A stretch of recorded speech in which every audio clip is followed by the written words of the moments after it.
New York, your long wait is over, but the Stanley Cup is nowhere to be found. The New York Jets have chosen Zach Wilson with the second overall pick in the 2021 NFL Draft.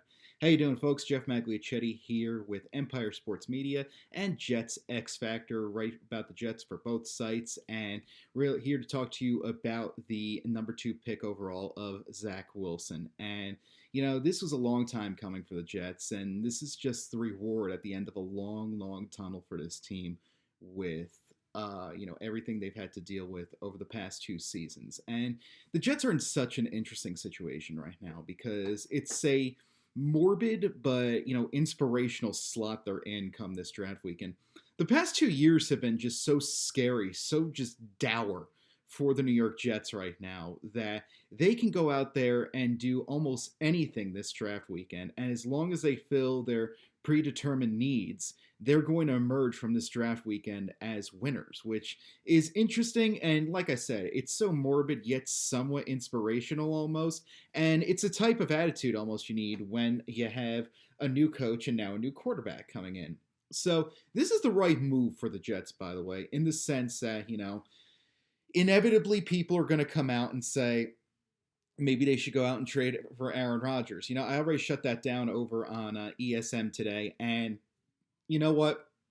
This is the right move because, the Jets have done enough of, taking other teams' used toys out there and going out and trying to win a championship with them. The last time they took a Green Bay legend and tried to do something magical with him, it set the franchise back 5 years. Brett Favre, maybe in the immediate aftermath, it was more heartbreaking than it was absolutely, what's the word I'm looking for? Absolutely dreadful. But at the same time, it set the franchise back several years because it led indirectly to the drafting of Mark Sanchez and later to the trend of stopgap quarterbacks in Ryan Fitzpatrick, Josh McCown, Bryce Petty, etc., etc. So, and of course, led to the Christian Hackenberg indirectly. It's a bit of a long form, bit of a domino effect type deal. But this is the right move for the Jets to make right now because now they have a quarterback that they can call their own, and Joe Douglas now officially owns this era of football.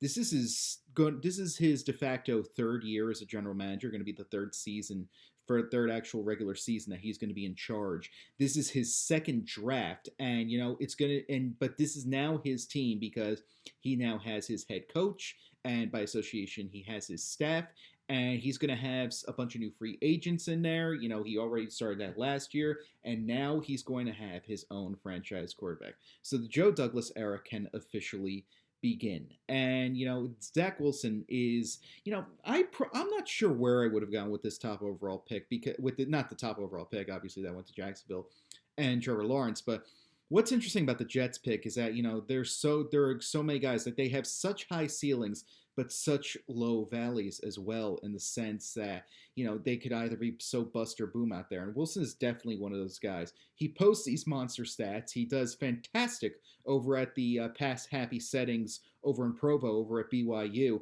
But at the same time, it's fair to wonder about, his mid-major competition and whatnot. Of course, it's fair to wonder the same for Trey Lance, who I actually have some high hopes for in Trey Lance, but, I think a lot of teams could be scared off by his only 1 year of experience and the fact he was playing not just mid-major competition, but football championship subdivision competition, aka Division I AA. And Mac Jones is a bit of an enigma as well.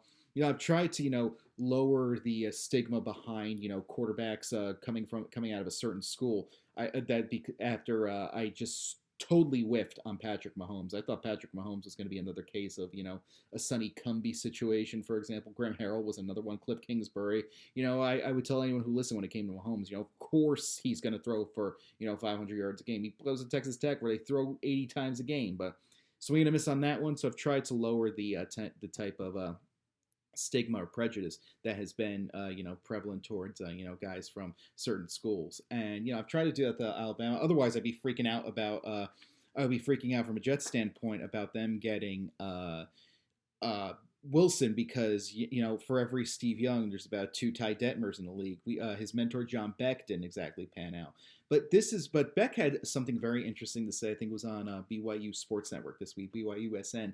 He said it's very interesting what the Jets are doing with Wilson because unlike the situation he walked into in Miami, where the franchise was in relative chaos. They had just whiffed on the Drew Brees signing. Nick Saban had departed for Alabama. They brought in Cam Cameron, and it was just an ugly situation to walk into. Beck was always projected as the quarterback of the future, but he found himself third on the depth chart, and behind an aging Trent Green, the journeyman Cleo Lemon. But what the Jets have done right now, they've actually started to form a very solid foundation right now for Wilson, and I'm interested to see that.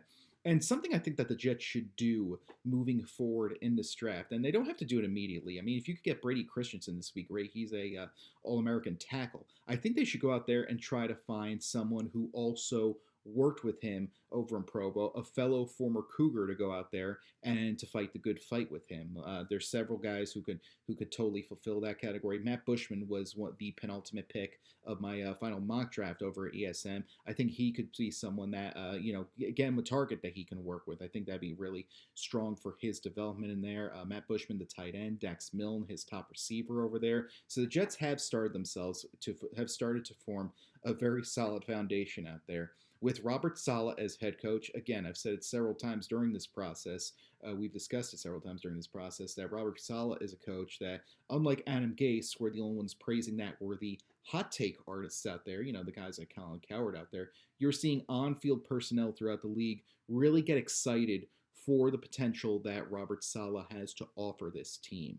And, guys like Richard Sherman really came out and said something great. Quinnen Williams was very excited as well. So that's the big difference so far between the Gase era and the Saleh era so far. And they've gone out and they've had a very solid offseason. It's nothing where, I think it's a lot to ask the Jets to make the playoffs next year because, there's just so many established contenders. And not to mention, too, I have a bit of a policy, no football predictions, pro, college, or otherwise, that no football predictions until both the NBA Finals and Stanley Cup Finals are completed. So breaking my own rule there, but I think it's tough to envision the Jets as a playoff team next year, and that's something the Jets have to do. They have to be patient with this kid, but at the same time, I think they've set him up well with a very solid foundation right now. You have four guys in your receiving corps right now who could realistically transform or become number one receivers in Jamison Crowder and Denzel Mims.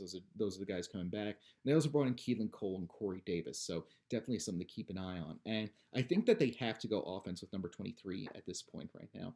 I think that they shouldn't forget their defensive holes by any stretch of the imagination, but I think at the same time that this tonight should be dedicated to making Wilson comfortable, and that's exactly what I think they have to do at the number 23 pick. They should either take an offensive lineman out there. I'm sure there'll be some nice big names available.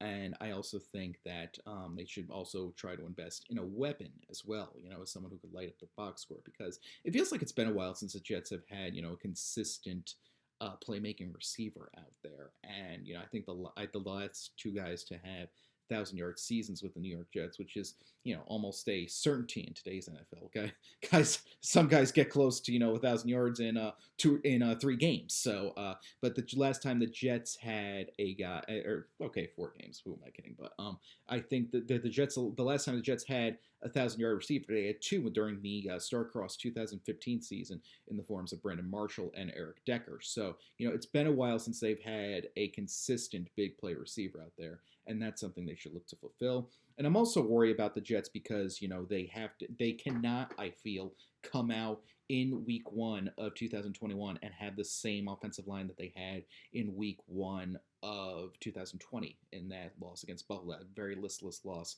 up in Orchard Park. So I feel that they should start to look for protection for this kid and make him as comfortable as they possibly can.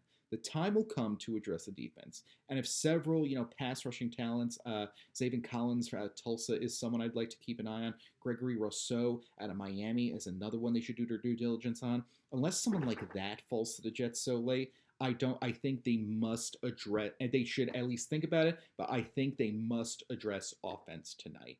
Either way, we'll see what happens, who they pick at 23. I'm Jeff Magliacetti. I will join you again at the 23rd overall pick. You can remember, follow me on Twitter at JeffJMags, GeoffFJMags, and we can live chat during the draft or during the other events I cover. I'm also covering NASCAR and the New York Liberty for a variety of sites, including Empire Sports Media and Jets X Factor. Obviously, So I thank you for watching this video, and we will and I will be in touch, and I will see you with the number 23 pick. Take care now, and hope to talk to you soon.